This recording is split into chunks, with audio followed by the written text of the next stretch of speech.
Hazlitt said, "Prejudice is the child of ignorance."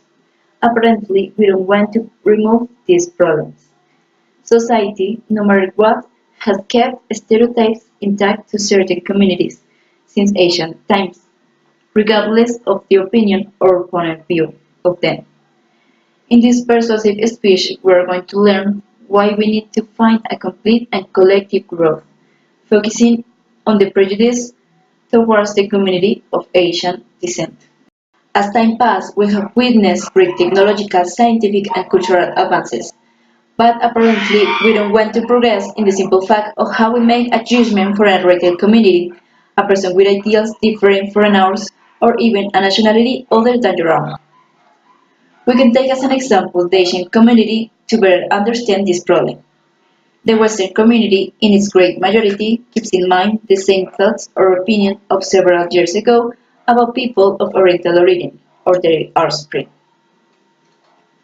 Stereotypes may seem harmless at first, but they have their consequences and harms, especially on the Asian American community, where they create a great threat of stereotyping, a situation in which a certain community feels fear of being discriminated against on racial grounds. Although this is not necessarily because of a closed mind, it doesn't have to do with the people around us, but because, as an example, we have South America, where, as in other continents, prejudices are maintained about Asians, and, like a history, this is distorted when passing from person to person, creating a bubble in which we believe what they tell us without having seen it.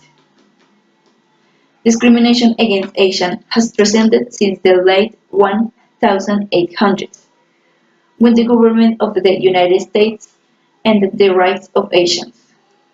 In 1881, they attacked Asian workers and set fire to their camp.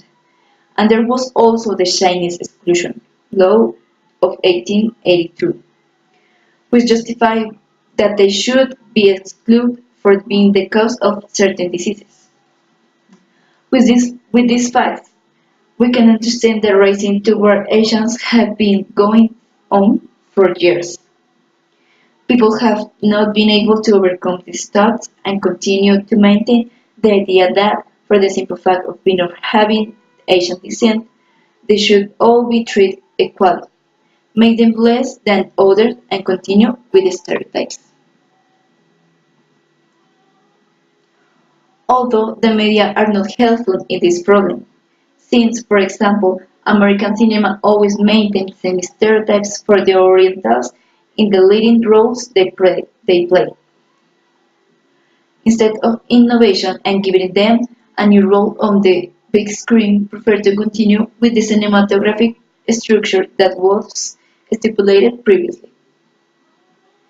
As example of these stereotypes, we can find the following: the Asian villain, the gangster, the woman of porcelain, the dragon lady, attractive, ruthless, and seductive woman, the Asian nerd, skillful in math or science, the mystic character, spiritual and wise Asian, and the ninja samurai. We can understand that these stereotypes can affect the social life of this community to the extent that when they meet a person from another country or continent, they keep believing that the characters in the film reflect the reality of these people through the frequency in which they appear in the cinema. Currently, people think that only the citizens of their country, compared to those from another country or continent, should be given importance, although today they continue to hold foreigners of American or English-speaking origin on a pedestal. They think that these are the only individuals that will help the country to progress, leaving aside the contribution that could be better developed by people from other countries. People only know them as foreigners, without caring what their way of thinking is or how they act. In part, it will also be the responsibility of parents, teachers, or other persons in charge of education children, young people, or future generations, since by keeping are narrow thoughts about opening doors to people from other countries with different cultures, which has also been inculcated in them by his parents or grandparents, makes the infants maintain as an ideal the simple fact of rejection those who are not natives of their. And I'm going to close saying that we need parents hand in hand with schools and others to educate children from small more in depth about the reality of the culture of other countries or continents, instill in them respect for their peers. Although a change in the thinking of adults and educational entities is also needed, they must eliminate bad information about different cultures or nationalities to their own.